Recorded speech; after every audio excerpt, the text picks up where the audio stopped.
இன்றைக்கி நம்ம கிச்சனில் நோன்பு திறக்கிறதுக்கு 3 ஜூஸ் பண்ண போகிறோம். அது என்ன வகையான ஜூஸ் அப்படின்றத பார்க்கலாம். பாதாம் பிசின் ஊற வச்சு எடுத்திருக்கேன். இதை எப்படி ஊற வைக்கிறதுனா, இதுதான் பாதாம் பிசின் எல்லா டிபார்ட்மெண்ட் ஸ்டோர்லேயுமே கிடைக்கும். நான் இங்கே கோயம்புத்தூரில் இருக்க கண்ணனில் வாங்கினேன். இது அவ்வளவுமே போட்டு ஊற வைக்கக்கூடாது. இதோட விலை வந்து 35 ரூபா தான்.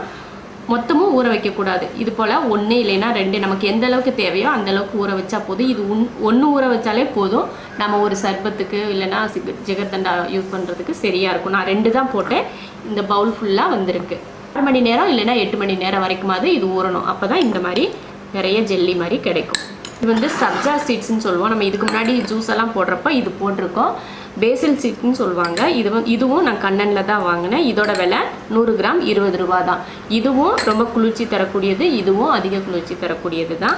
இது வந்து ஒரு 2 நிமிஷத்துலேயே தண்ணிக்குள்ளே போட்டோன்னா ஊறிடும். அதிக நேரம் இது போட தேவையில்லை. போட்டு கொஞ்சம் தண்ணி ஊற்றினாலே போதும். இந்த அளவுக்கு ஊறி வந்துடும். அவ்வளோதான். வந்து சர்பத் நன்னாரி சர்பத் வாங்கியிருக்கேன் நான். உங்களுக்கு என்ன கலர் பிடிக்குமோ அந்த கலர் சர்பத் நீங்கள் வாங்கி வச்சுக்கலாம். நான் வந்து ஆரஞ்சு கலரில் நன்னாரி சர்பத் வாங்கி வச்சுருக்கேன். இது 1/2 லிட்டர் பாலை நல்லா சுண்டை காய வச்சு, ஆடையெல்லாம் எடுத்து போடாமல் காய வச்சு எடுத்திருக்கேன்.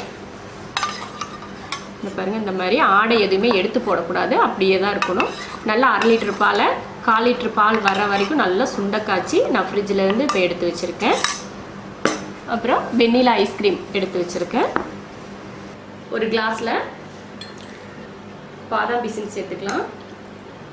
இதில் 3 ஸ்பூன் பாதாம் பிசின் போட்டிருக்கேன். அடுத்து சப்ஜா,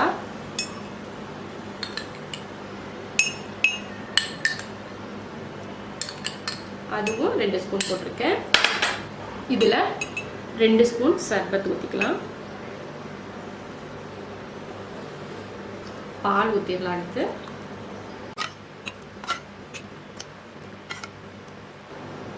ஐஸ்கிரீம் எதுவும் போட்டுருக்கேன். அதுக்கு மேலே கொஞ்சம் சர்பத். நல்லா இந்த மாதிரி கலக்கி விட்டு குழந்தைங்க பெரியவங்க முதல் கொண்டு எல்லாருமே குடிக்கலாம். சூப்பராக இருக்கும். இது மாதிரி இப்போது நன்னாரி சர்பத் போட போகிறோம். அதுக்கு தேவையானது என்னன்னு பார்த்துடலாம். இது வந்து பாதாம் பிசின் 6 மணி நேரத்துக்கு முன்னாடியே ஊற வச்சு எடுத்து வச்சுருக்கேன். 6லேருந்து 8 மணி நேரம் வரைக்கும் ஊற வைக்கலாம். அதில் 1, 2 போட்டாலே இந்த அளவுக்கு நிறைய கிடச்சிரும். அதனால் அதை போட்டு 6 மணி நேரத்துக்கு முன்னாடியே ஊற வச்சு எடுத்திருக்கேன். அதே போல் சப்ஜா சீட்ஸ், அது வந்து ஒரு 2 நிமிஷத்துக்கு ஊறினாலே போதும். அதையும் ஊற வச்சு எடுத்திருக்கேன். அப்புறம் ஐஸ் க்யூப் எடுத்திருக்கேன். அப்புறம் ஒரு கிளாஸ்க்கு பாதி லெமன் எடுத்திருக்கேன். இது எப்படின்னு பார்த்துடலாம். ஃபஸ்ட்டு ஒரு கிளாஸில் ஐஸ் க்யூப் சேர்த்துக்கலாம். ஐஸ் க்யூப் போட்டாச்சு. அடுத்து இதில் பாதாம் பிசின் சேர்த்துக்கலாம்.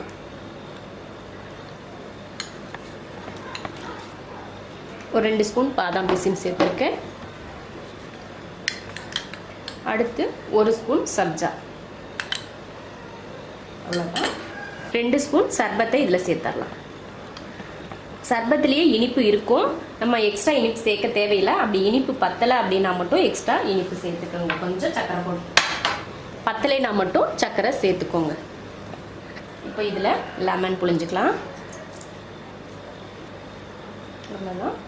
இப்போ சர்க்கரை தேவைப்பட்டால் மட்டும் சர்க்கரை சேர்த்துக்கோங்க. இப்போ கொஞ்சம் தண்ணி, ஏன்னா ஐஸே தண்ணியாக தான் இருக்கும். அதனால் இதில் கொஞ்சம் தண்ணி சேர்த்துக்கிட்டா போதும். அவ்வளோதான்.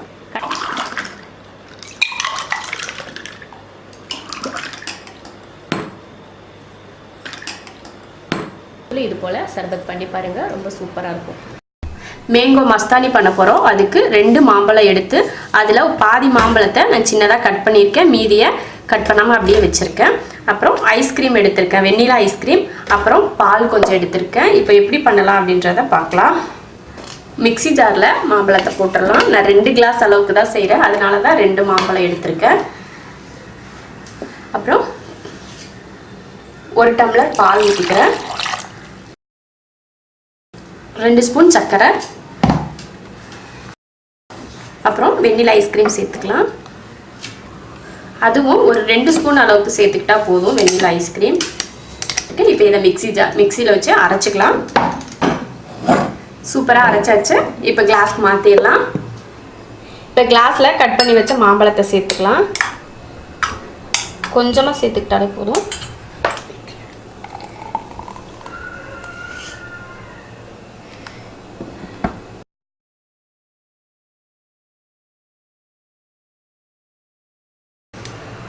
போட்டு இதில் ஒரு ஸ்கூப் ஐஸ்கிரீம் சேர்த்துடலாம். வெண்ணிலா ஐஸ்கிரீம் சேர்க்குறேன். அதுக்கு மேலே கொஞ்சம் மாம்பழம். இதை ஒரு ஸ்பூன் வச்சு கலக்கி ஸ்பூனில் எடுத்து சாப்பிட்டோம்னா அவ்வளோ சூப்பராக நல்லா க்ரீமியாக ரிச்சாக இருக்கும். இதே போல் ஜூஸ் நீங்கள் பண்ணி பாருங்கள். இப்போ தான் சின்ன குழந்தைங்க இப்போ தான் நோன்பு வைக்கிறாங்க அப்படின்ட்டு இருந்தாங்கன்னா அவங்களுக்கு கூட இது செஞ்சு கொடுத்தீங்கன்னா அவங்க ரொம்ப ஆசைப்பட்டு குடிப்பாங்க. டெய்லி நோன்பு வைக்கிறதுக்கு ஆசைப்படுவாங்க. கண்டிப்பாக இது போல் ஜூஸ் பண்ணி பாருங்கள்.